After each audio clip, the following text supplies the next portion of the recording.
Hello. This is Tap In Tap Out, your favorite podcast that you never know is coming.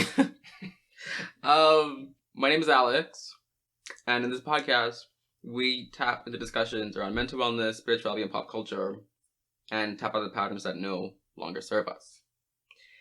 Today, we're not alone. You might hear a snicker in the back. This is very special because this is the first episode with someone physically next to me, and also first episode with someone at the top, which is rare because, you know, I like to do a lot of mess at the top. Right. It's Isaac. Hi, Isaac. Hey, Alex. Good to see you. Yes. Good seeing you too. Isaac is in my cohort in grad school. That's how we met. And actually, this is maybe not how we're doing, but like I knew you last year, but we didn't talk at all. Mm-hmm. And then this year we got paired up to do like role plays. It's called triads, but it's like role play for like being a therapist client situation.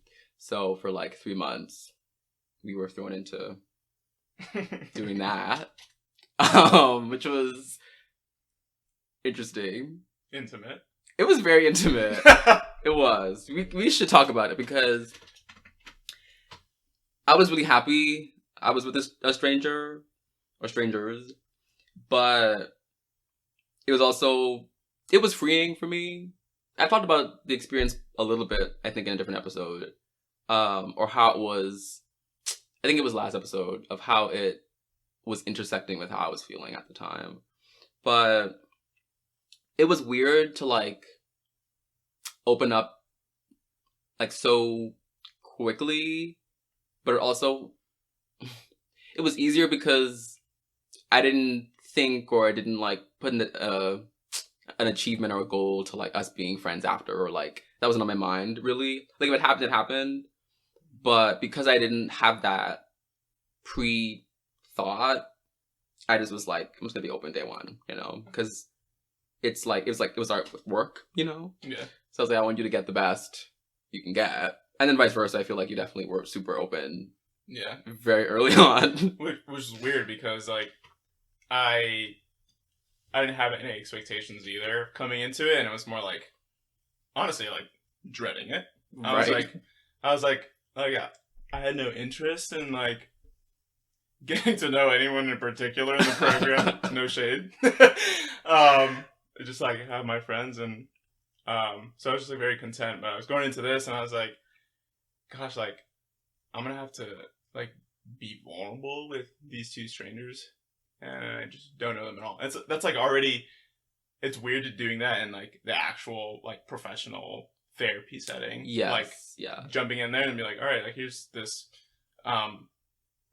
like charcuterie board of all my issues, and then it was like, it wasn't just a therapist. It was like these people that I'm gonna see in the hallway and like probably gonna see for the next 2-3 years. Mm-hmm. So it was like pretty intimidating experience initially, but yeah, it was also like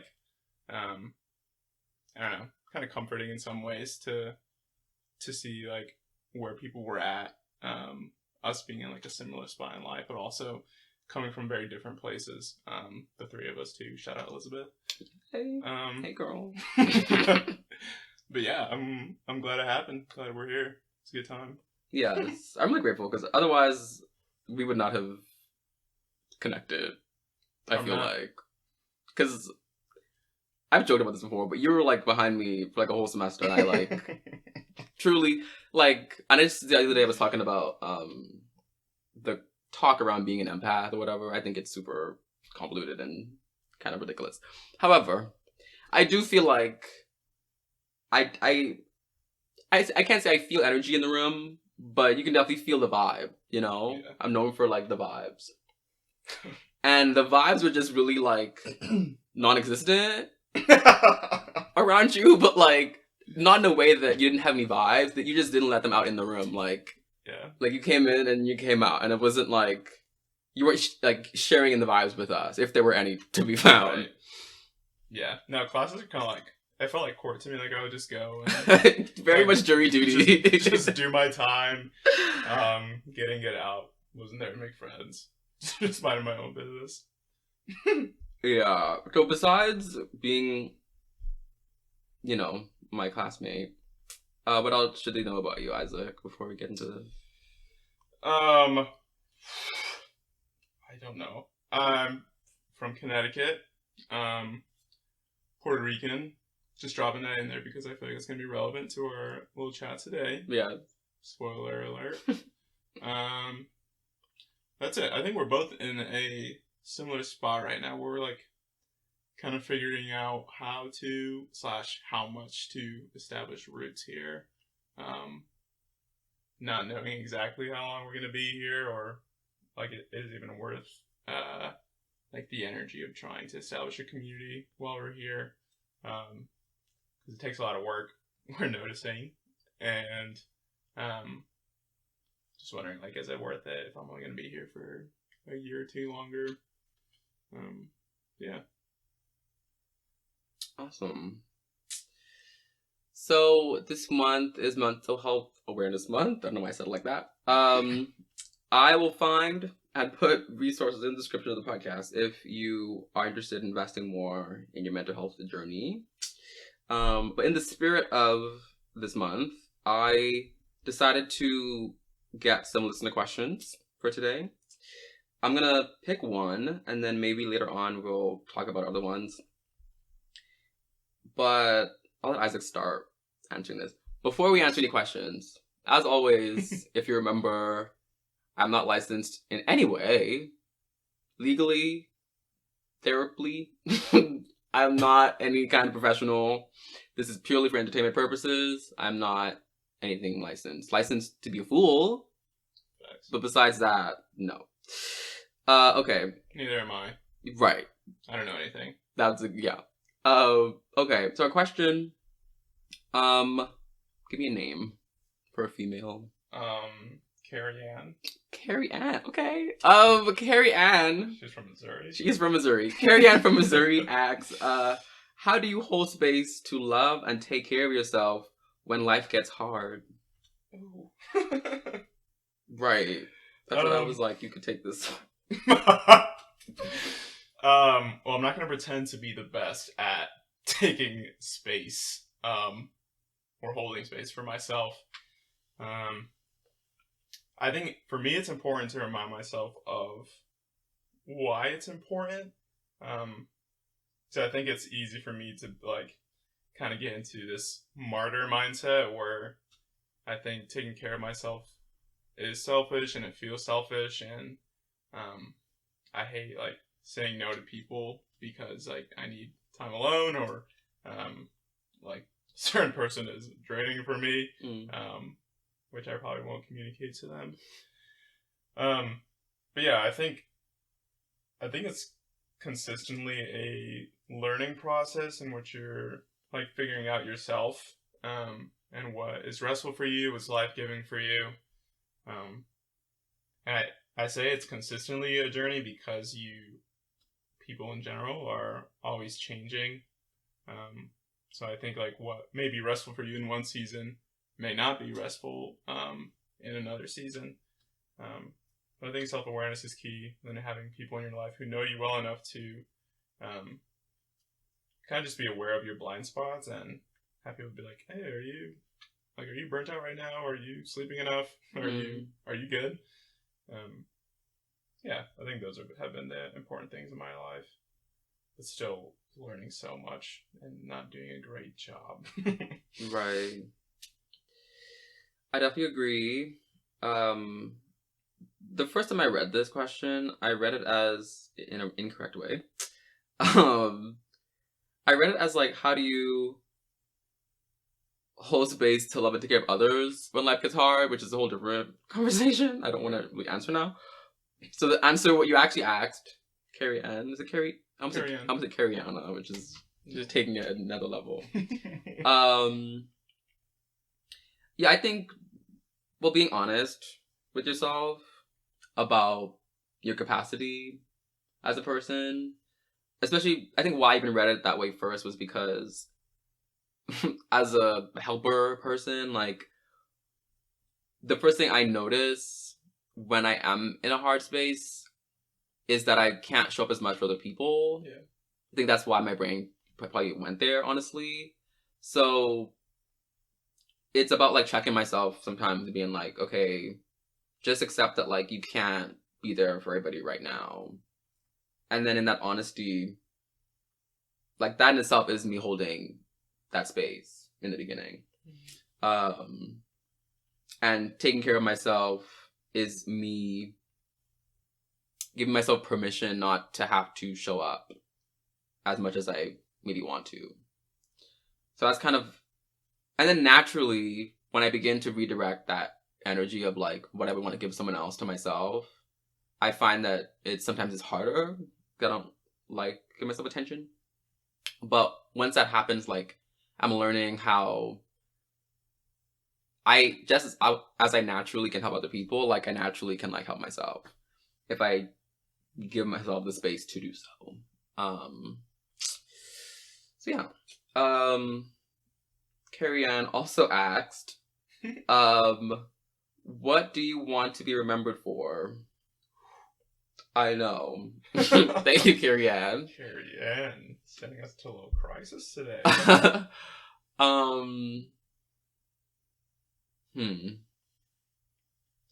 I feel like on a relational level, I want to be remembered for being supportive of people, just in general. I really try my best not to be a mean person. In terms of, like if I'm saying mean things, it's never, like, to the person that it's about, which in itself is maybe a little problematic. But what I'm trying to say is, like, I never want someone to, like, receive me in a mean way or be a hateful person. Like, it's such a wasted emotion, a wasted dynamic in relationships. Like, if I'm gonna be remembered as being someone that said mean things, it's because I was complaining about somebody or something, you know?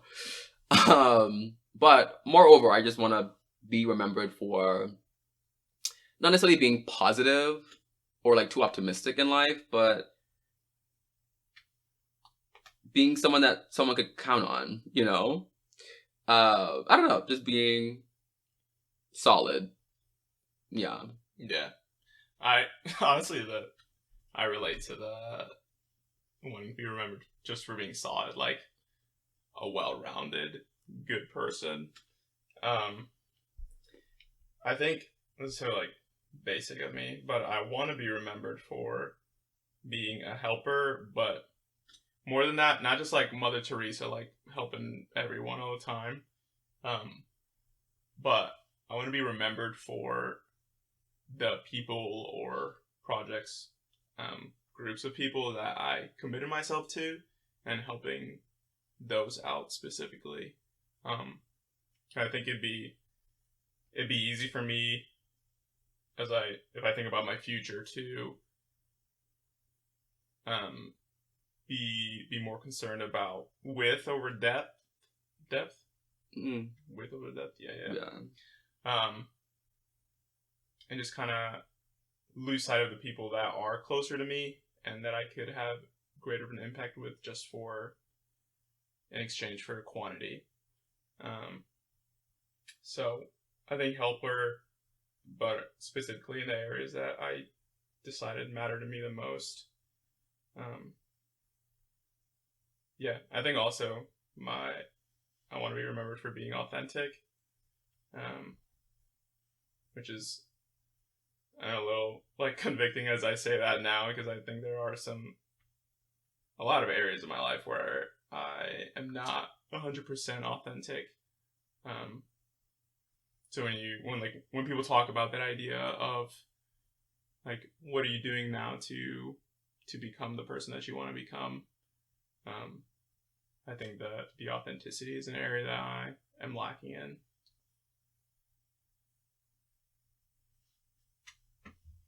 Heard you. Heard you. That's actually a perfect segue because today's tap-in is actually about being authentic, identity, mental health, things of the sort. So let's take a quick break. When we get back, I will let you guys know what I've been watching and what it's been bringing out in me, as usual.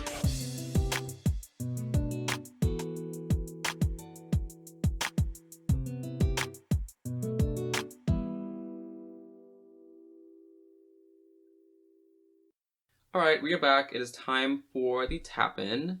If you are new here, the tap-in is a segment where we talk about anything. Literally. Usually some kind of pop culture phenomenon, TV show, music, anything, and pull out some kind of meaningful conversation from that. Today, we're talking about some shows I've been watching and what they've been bringing up for me. I'm trying to avoid like any other show that I've watched that I want to talk about right now because it's been a little while since I've recorded. But one of the shows was Moon Knight. It's a Marvel show on Disney Plus. I don't think Isaac has seen it. Nope. Not gonna spoil it, but for context, Moon Knight is a new Marvel show with a character who experienced mental illness in some way, and depending on the circumstance presented to said person, you find out how that experience of being mentally ill intersects with the powers that they have. It's a Marvel show, so they have powers. AKA being the Moon Knight. I thought it was really dope. I really liked it. 6 episodes, 45-ish minutes each. It has, I will say, into like Egypt lore. It's very Egypt heavy. And I was very surprised that they were able to like, what? Egypt lore. Lore. Like right, Lore. Okay, yeah. No, continue. I'm just funny to, well. Don't. Talk about your little show.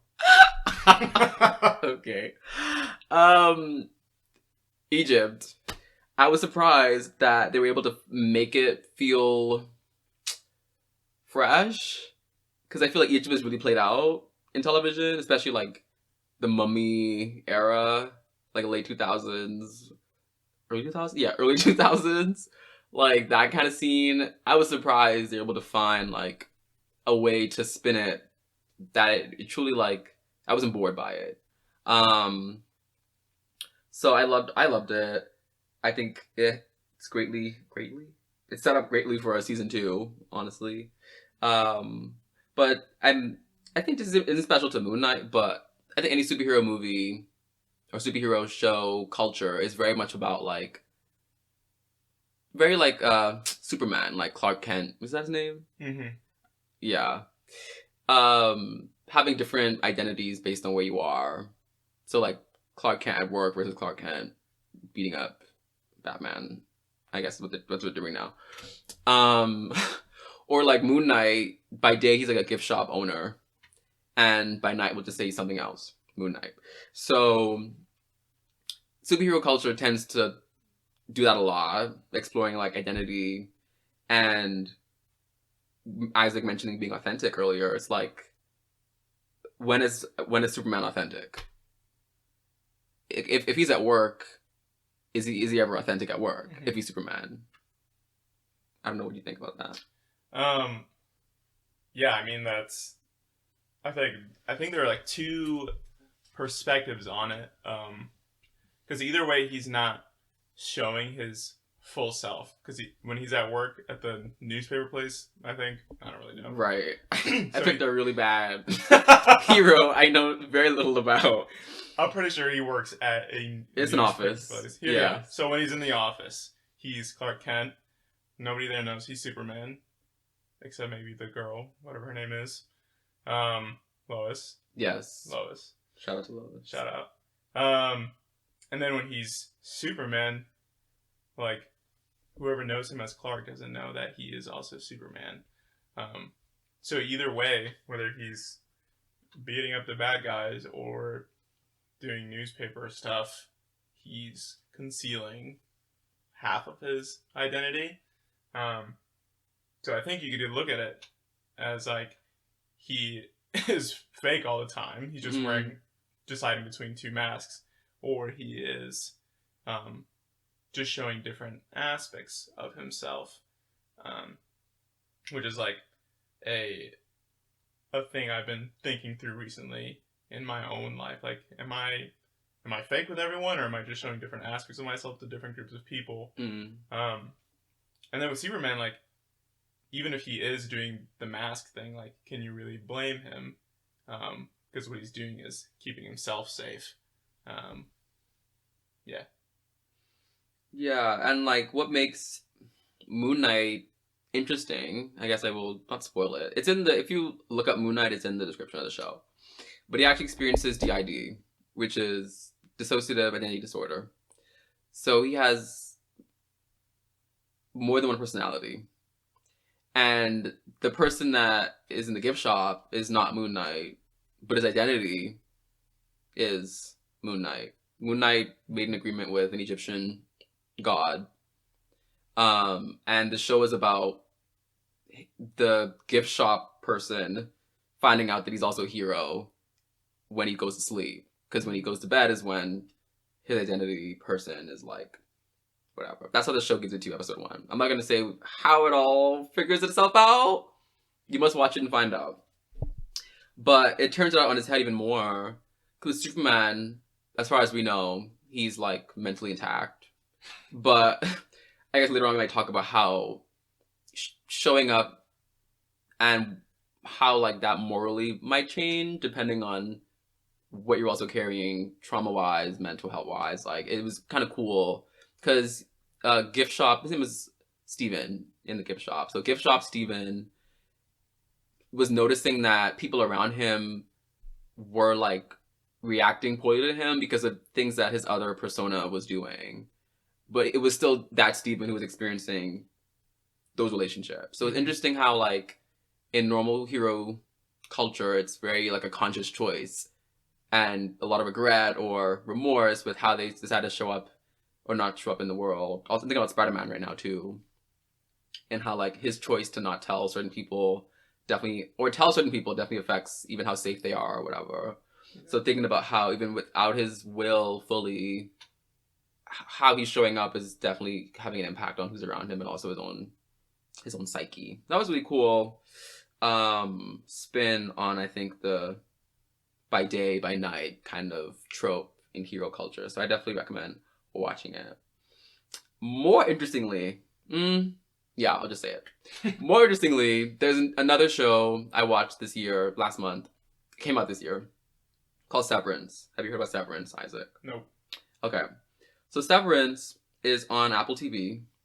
There's 10 episodes. And the basic, if you like Black Mirror, you would love Severance.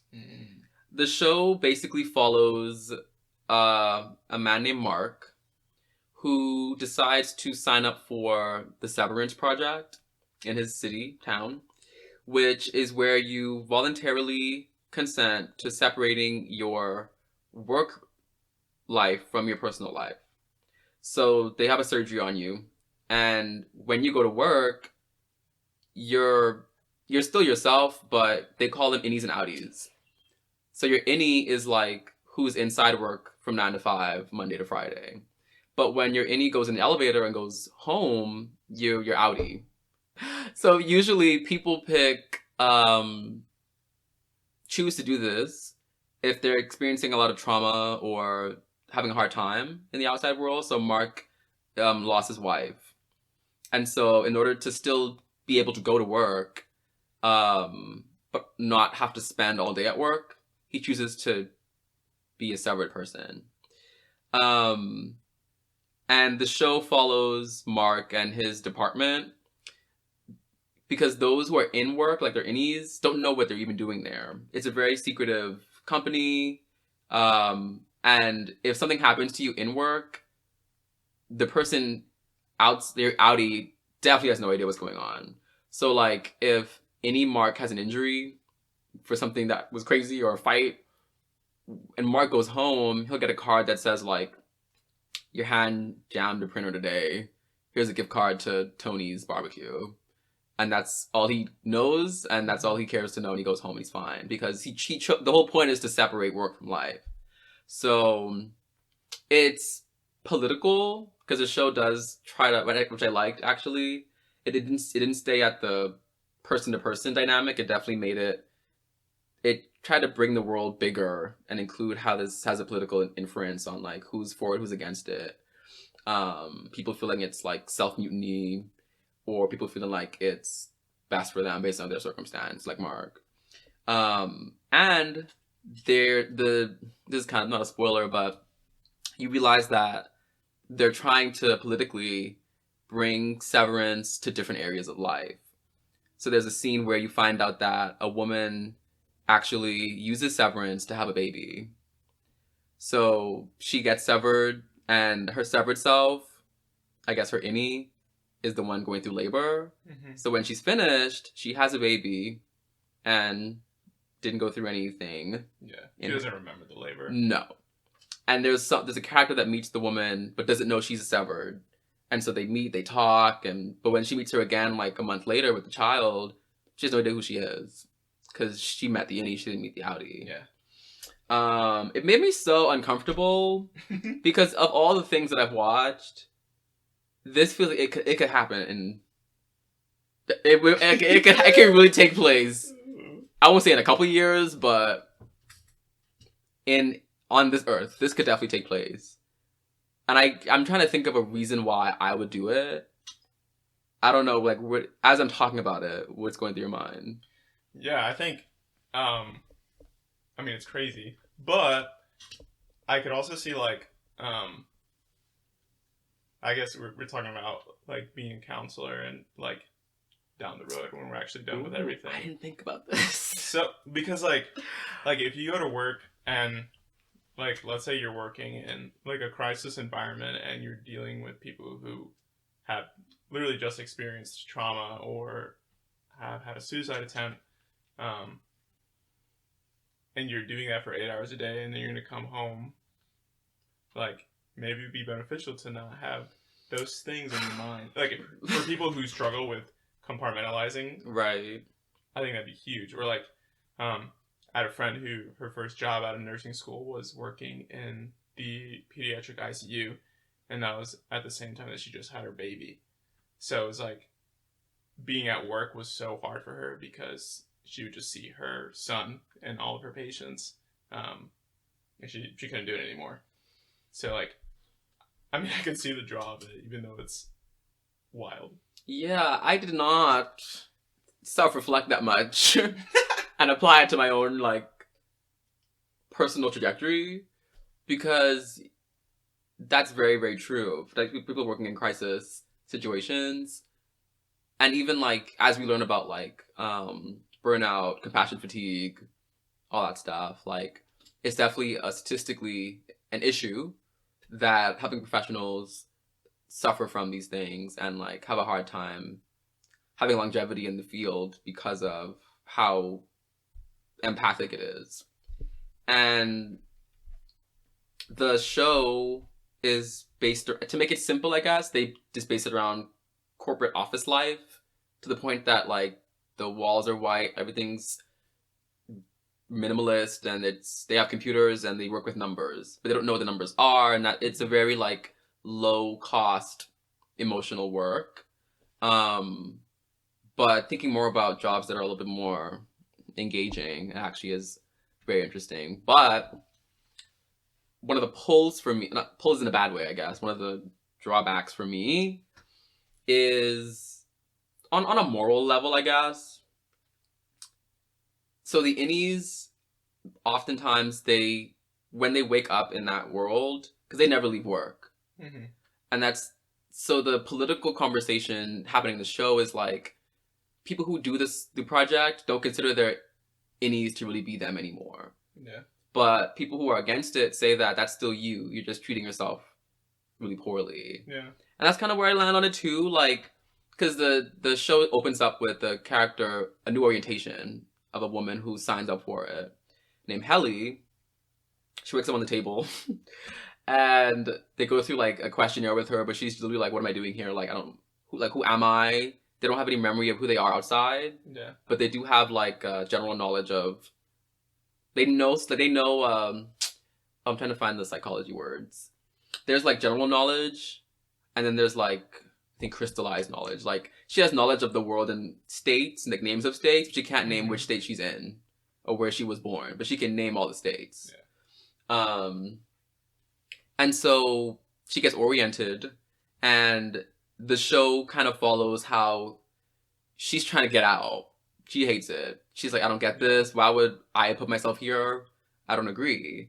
And they let her leave, like day one. And in her innie mind, she just comes right back because her outie doesn't want her to leave. Yeah. And at first, they're not telling her outie.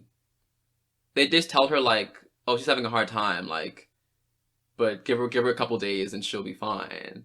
And she ends up, you can always submit like a resignation if you want to.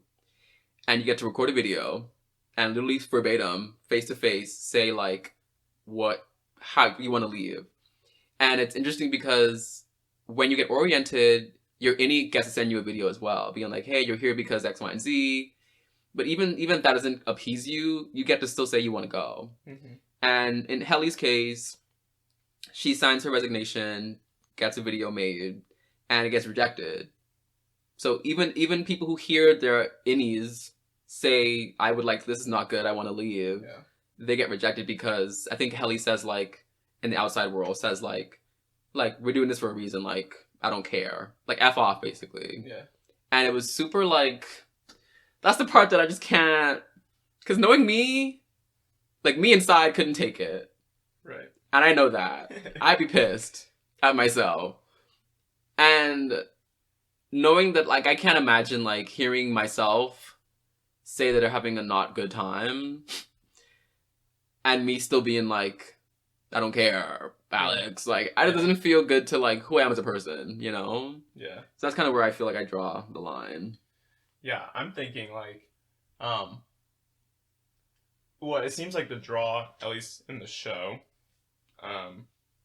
for people is, it's like an attempt to avoid pain or anything that isn't enjoyable. But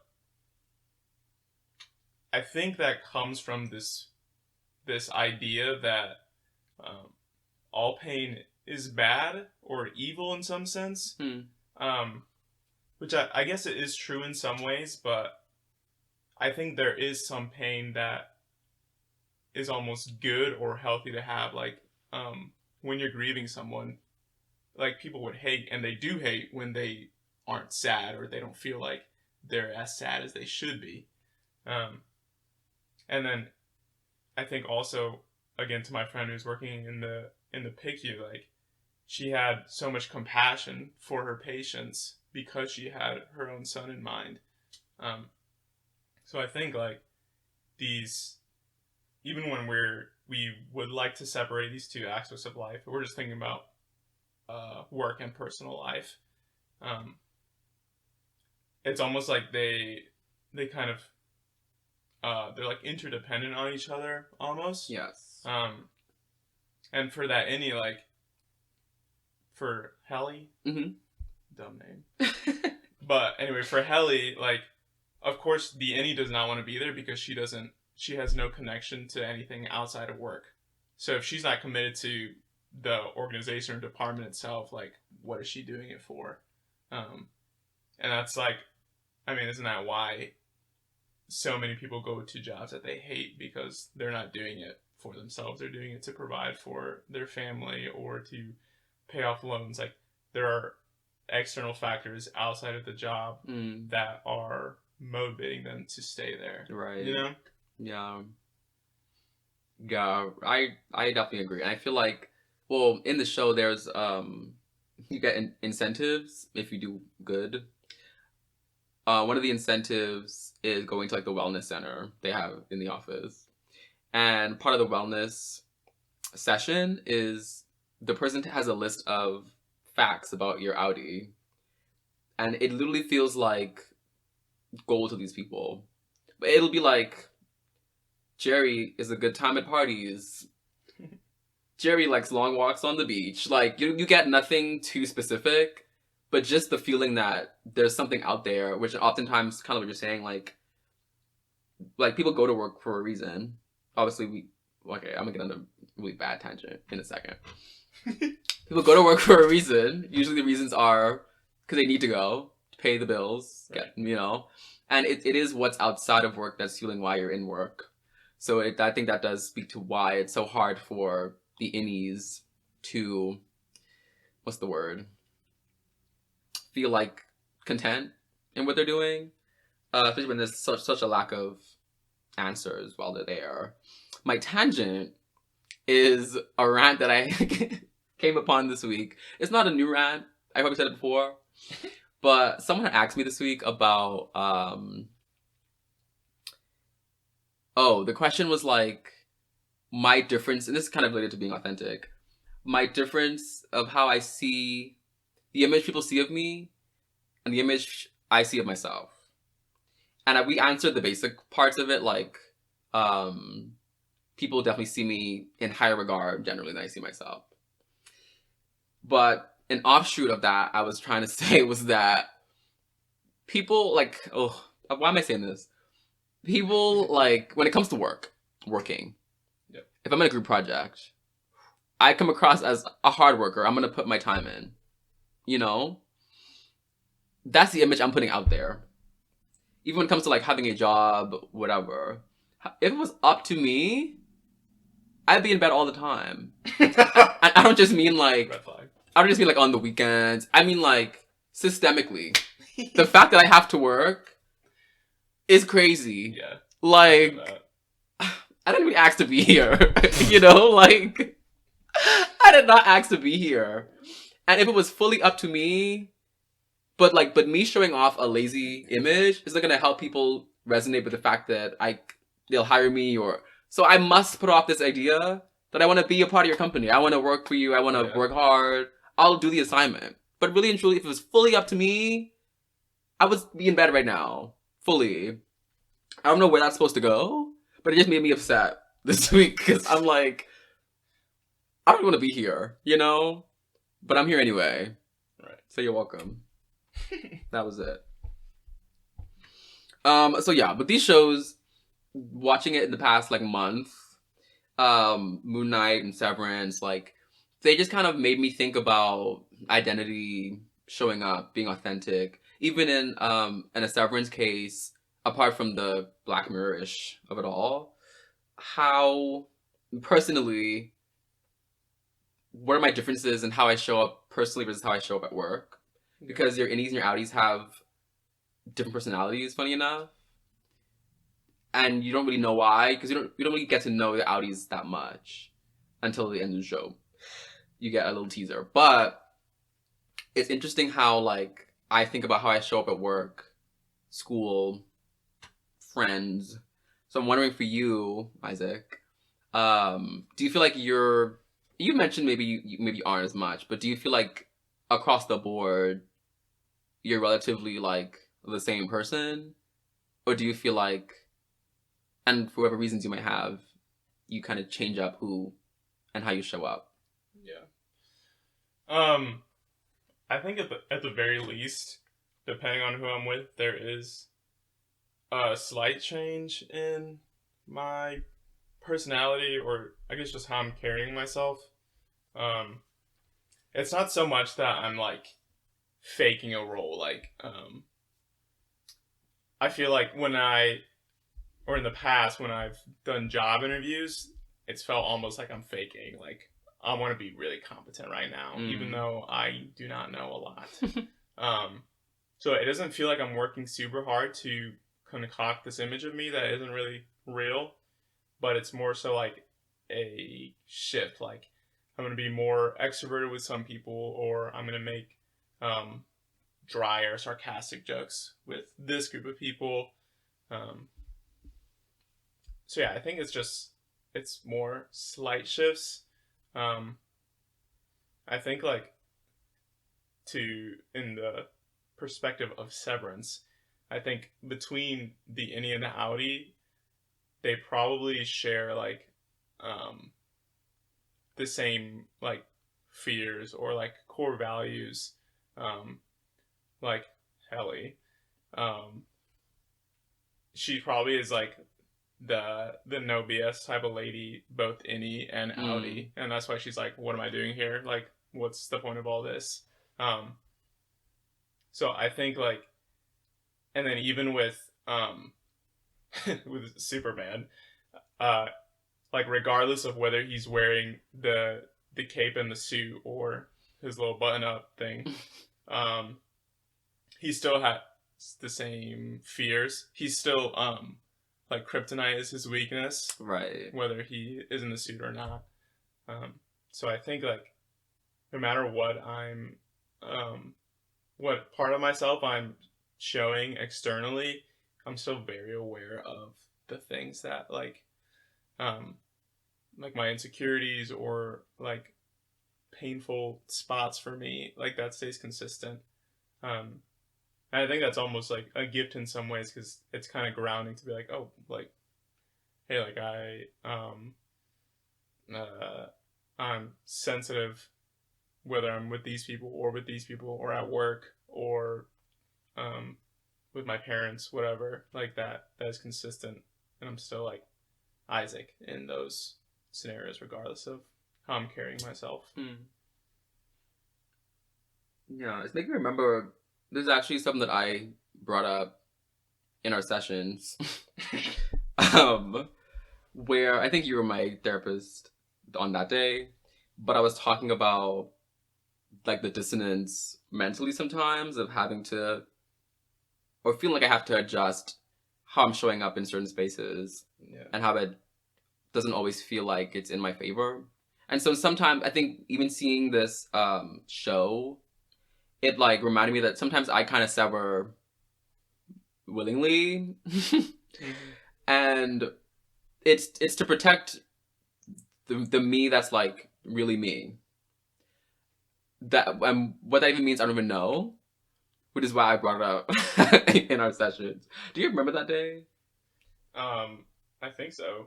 I feel like we could have talked about it a couple times. Right. But yeah, I do remember talking about it. I think what we talked about, the one that I'm remembering is we were talking about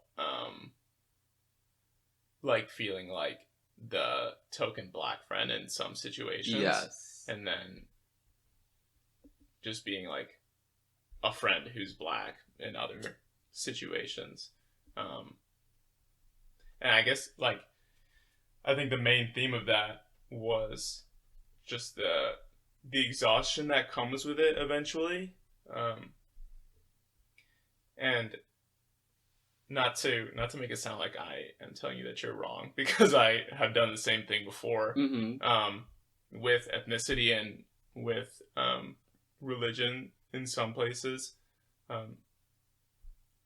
I think the overall theme was that like we are doing this to protect like our authentic selves, but somehow it's like eventually gets to the point where I'm like, why am I doing this so much? Like, is this worth it? Do I enjoy it? Is this actually good for me? And when we were talking about, I hate that I'm talking about Helly so much. Stupid name. But with Helly, is that the one that she's like resistant? She saw the video, yeah, and she didn't care. Mm-hmm. Right. So I think that like the reason, I guess, that she's able to see her innie self like hating her life and not care is because she isn't empathizing with her. Like since they have been severed, like she isn't feeling the antsiness, the like feeling lost in her work environment. So it's easy to be like, oh, like you're good. So I'm thinking with myself, when there are situations where I am like any Isaac with basically just in any environment where I am hiding or watering down some aspect of my personality. And when I leave there, I'm still, like, I'm connected. I'm not severed, right? But still, and I'm aware of, like, how tiring and not fun that is to just be anything other than authentic to protect myself. And I know that it's painful and difficult, not a good time, but I still, like, I don't care. Like, almost to the point. I mean, I guess I care, but, like, I don't care enough to actually change, right? You know? So, yeah, that's super interesting, because I'm like, do I, like, obviously, Helly, Snake, like, how can you treat yourself like that? But I'm like, am I that different? Because, like, I can actually even feel the exhaustion of trying to be any Isaac somewhere, but I still choose to do that so often. Like, at what cost to my mental health? Right. Yeah. Because I wanted to make room to be accountable for the ways that we actively choose to sever ourselves and create versions of us to what we perceive as being best appropriate for the situation that we're in. But also, like, validating the experience of people who do it for reasons that, like, is a choice they made, but is in the context of a traumatic experience or upbringing that wasn't, like it wasn't always valued for a lot of people to be themselves. Yeah. And a lot of people, at least for me, it was always important for me to recognize what was acceptable first and then create the me that's going to be best for that situation. And I was reflecting today for this, and because somebody asked a question about, I think it's this mental health month, but thoughts on bullying, experience with bullying and stuff. And it got me thinking about, like, adult bullies. They exist. They're real. They are real. I have a story. This was like sophomore year of college. I guess, like, really wham bam year for me. Big year for you. But it was the summer, and I had a job back home in the Bahamas. At a hospital. It's not many hospitals. There's only 2 hospitals. So take a guess. Hey, those out there. I was working at a hospital. And I was working at the part of the hospital that was, like, half warehouse, half office, I guess. And so the first day of me showing up, hadn't met anybody in my department yet. And there was one man in there. We'll call him Boris. So I don't feel like I would like a Boris if he walked past me. No offense to any Boris. Yeah, I mean, if you listen and you're Boris, we love you. It's all love here. But Boris, he was older than me, like mostly middle-aged. And I sat down in front of his desk, just like a few feet away. And I was like, he was not my, what is it called? Not subordinate, but he wasn't my superior. But he worked alongside my superior. So I was waiting for my superior to come in and, like, tell me what to do. He looks at me and he's like, I can't remember if he said hi or not. I really can't. But in few short words, he said, like, what are you doing here? And I was like, I'm here to work, you know? But Boris's job was, like, more of the manual labor. Mm-hmm. And I think it was up to the office to decide whether I was doing more manual stuff or more office stuff. He was like, well, since you're here, like, let's get started or whatever. He was like, he asked me if I've ever done anything in my life, like manual labor ever in my life. But he said it very, like, hands in the air, like, I haven't said a full 2 sentences yet. And he's already, like, upset at me for, like, how I'm showing up. And, like, it's not unfamiliar that, like, maybe I didn't say much. I didn't even do much with my body, but I think you can definitely feel, especially back home, traditional masculinity and when that's being diverted from. Mm-hmm. I think it was the color shirt I was wearing. I don't know, but he definitely, like, just was not a fan of, like, looking at me. I don't know, to this day. I think it was I don't know what it was, but he was in a bad mood. And he told me off like that, and then put me to work, and he told me what to get, like, from the warehouse shelves and stuff. And I do all that work, right, by hand. And, you know, if you know me, I don't do any kind of work like that anyway. But I wasn't going to tell him that. As far as he's concerned, I was born for this. So I'm tearing it up in there, you know? Shelf A7 what? And so I'm going through, doing my thing, and I'm literally sweating. And I put the stuff in the area he said to put it in. He comes by and he's like, oh, he was like, well, you could have used that thing over there, like, in the closet.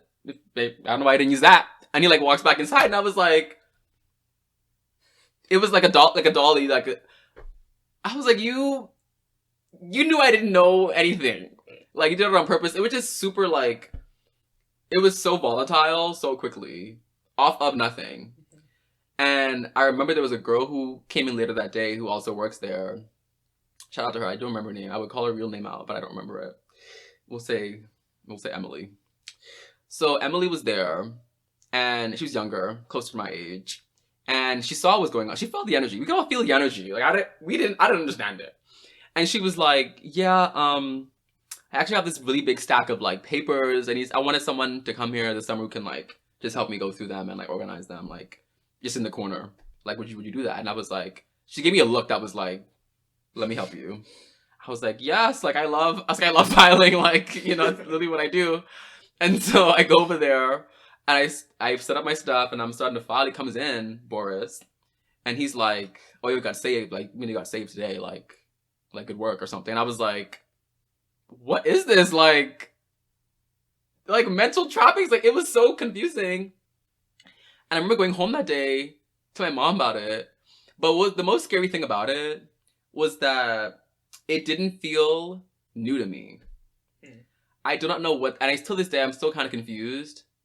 I was like, to my mom, like, I don't know why. Like, no one's ever, like, I've been bullied before in school, heavily. But I don't know why that felt so familiar to me. Like, it felt like this is not my first Boris. And it was so confusing, but honestly, that's part of what made it comfortable for me. Because everything he did was very, like, it was expected. I was not looking forward to what I experienced, but I knew it was coming. Yeah. And it definitely, at the time, I don't think I was kind enough to myself to acknowledge that being part of the reasons why I'm so privy to adjusting who I am or how I want to show up in a room, because I don't know who people are, what they're carrying, what they're insecure about, like, what all this different stuff is. And so it's just best for me, for everybody's sake, that I just make sure I can figure out who people are. It's actually a really common thing I've seen on Instagram where, like, people are dismissing what being an empath is or being highly sensitive and saying that's actually more of a trauma response to always having to figure out who people are before they get you, you know? And always having to read the room in a more survivalistic way. That growing up, now we code it more as, oh, I'm an empath, I just sense energy. Like, no, you just know how to read a person to protect yourself. Mm-hmm. And so that's kind of where I feel like a lot of this, for being authentic, comes with, for me, is, like, validating that people in my life have definitely steered me in the direction of feeling like I have to be different in situations, but also being accountable with the person I want to grow into, that I want to be someone that isn't afraid to be themselves, but does it in a way that is also kind to myself. And so, like being kind to myself back then meant doing that adjustment work. But now, like, that's changing for me, and so my actions need to also change. So it's like, how do you appreciate and validate what you did in the past, but also understand that it's like, it could be different now, because things are different, you know? Yeah. I think there's, hearing that story, I think there can be a lot of wisdom in choosing to, I don't even want to call it being inauthentic, because I just hate that. I hate the sound of it. But I guess just, like, I'm just going to say not showing your full self. Right, being selective. Yeah. I think there can be a lot of wisdom in that for the sake of safety. Because, like, I don't know, like, if some kids like a public school walk in on the first day and they're talking about how they love playing the banjo and watching anime and they want to be like a professional banjo player someday.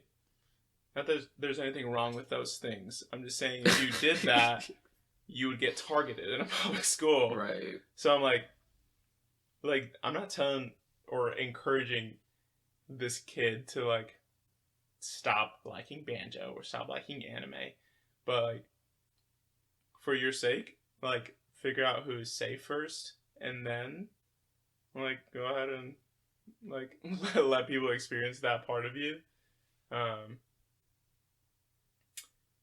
And I think that the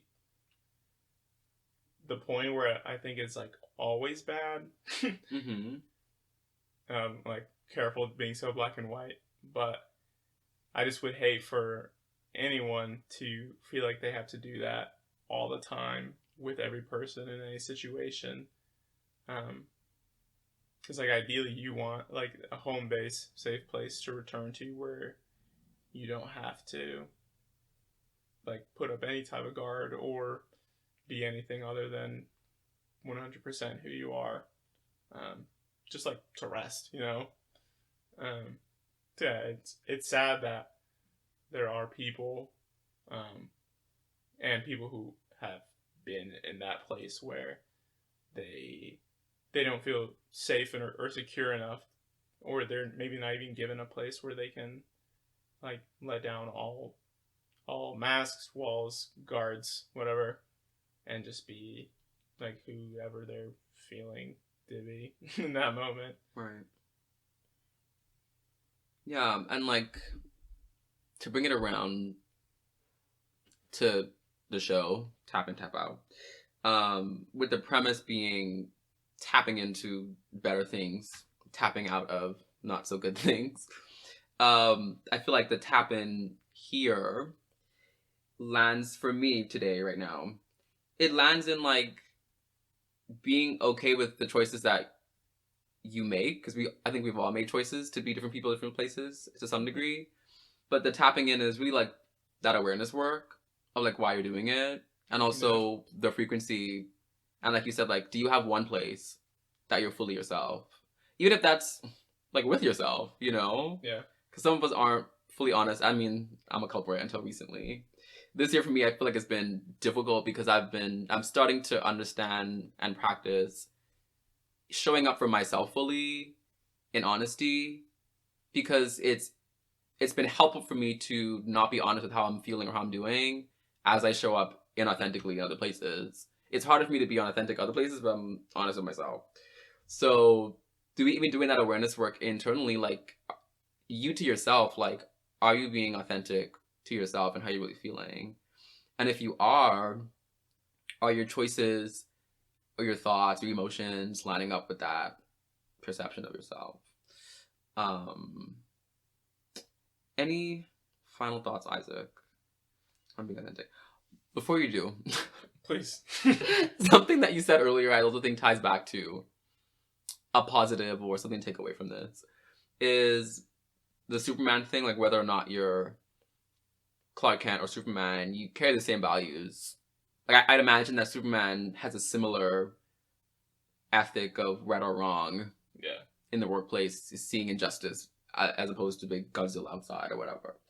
So like with that, like tapping into who you are as a person, like value-wise, and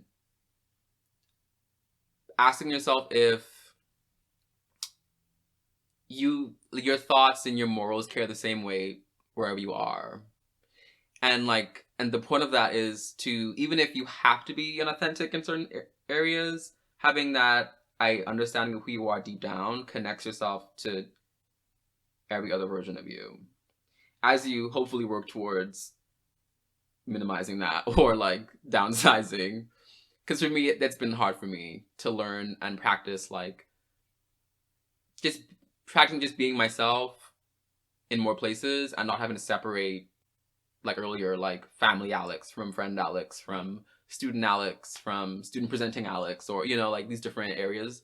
Like learning just how to be me, and I'm day by day taking down certain walls and certain identities. But even in that work, there's me that's always there, even if I don't show it, and like tapping into like understanding, if I can write on paper literally who that person is.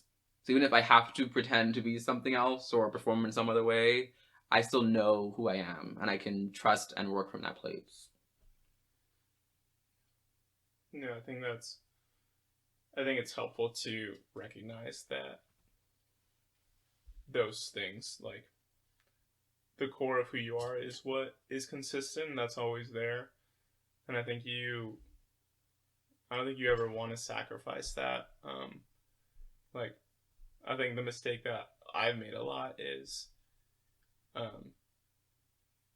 like showing up quote unquote inauthentically somewhere, which was maybe okay in this scenario, but then I kind of took it like a step too far when I would sacrifice like my morals or convictions, more than an attempt to keep myself safe, but it became an attempt to be liked and accepted. And I think like reflecting on this conversation, I don't ever want to do that. I think sacrificing those aspects of myself is when it becomes unhealthy and like inauthentic in a bad way. I agree. Well, that was a tap in this week. Thank you for listening. Yes, we're tapping in. That was him tapping in. I'll take another quick break. When we get back, we will wrap up the show with the tap out segment.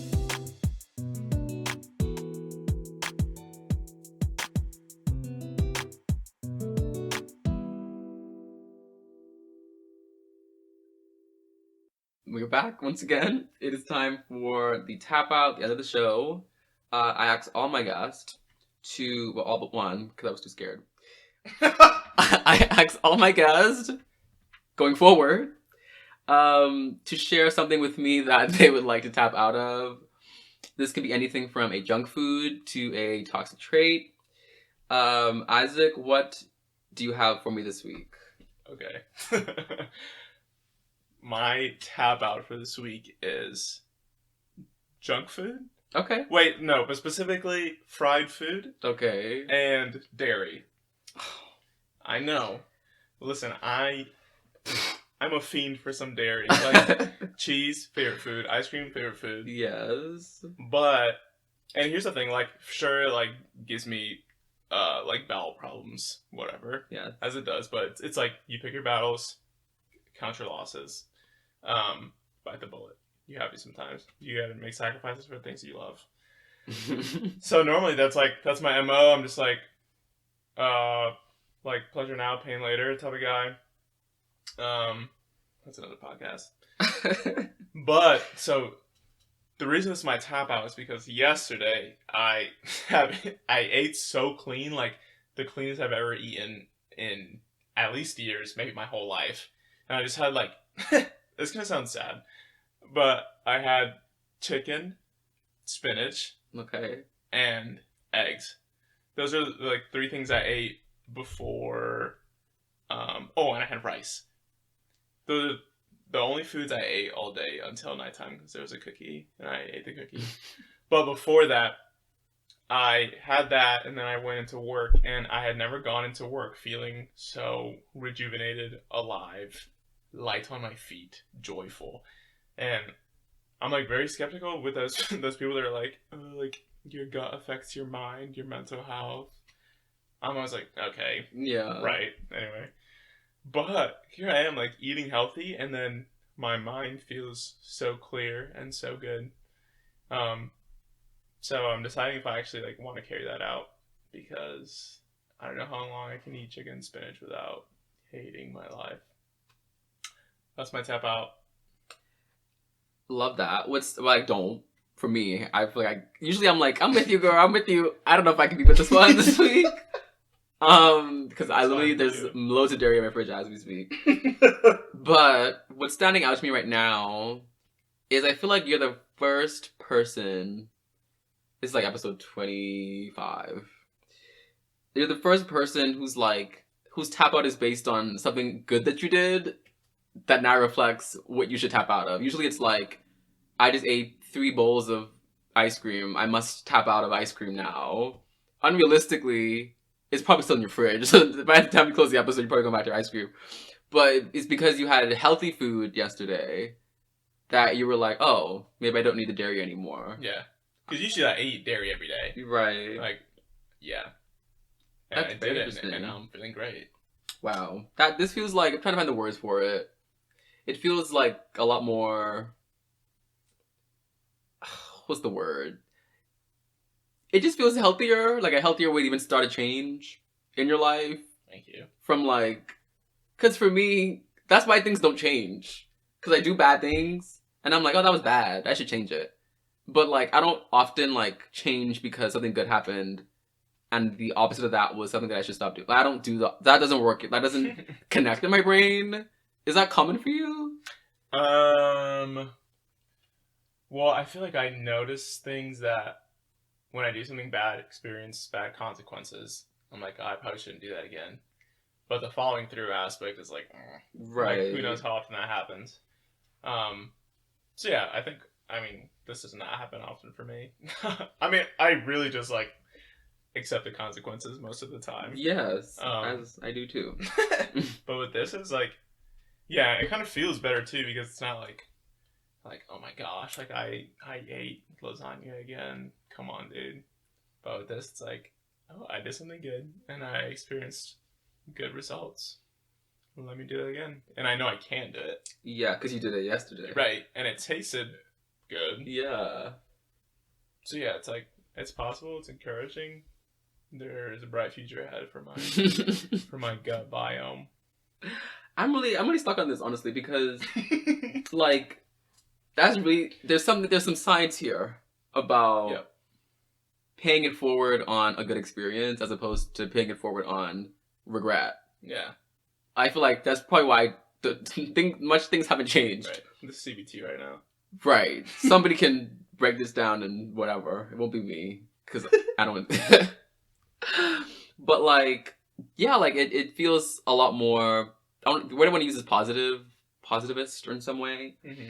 But I think when I try to change, just because I'm going through something and something bad happened, and now I feel like I'm paying the reaper, you know, to get out of it so I can start fresh again. Yeah. But to pay it forward on an experience that was good for you, it just feels like there's a lot less like weighing you down. Yeah. Because the experience of you taking you up is just, I don't know. And for me, I'm just like, Well, I think with paying it forward from a negative experience, there's a lot of times there's like guilt and or shame involved. Yes. So I'm like, with dairy, I'm like, okay, my stomach hurts really bad and I am gonna throw up.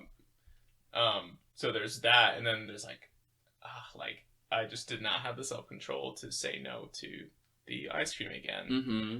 So I'm like feeling bad about myself, as a person, and then also feeling crappy physically. But this is good. Like, if it's good, who knows how long I'll keep it up.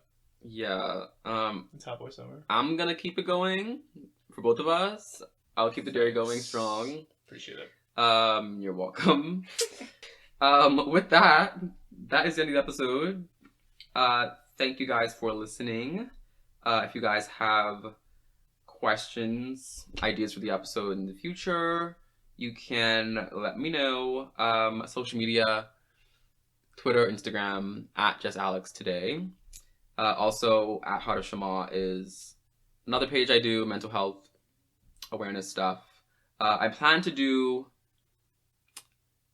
an Instagram live series this summer. Look forward.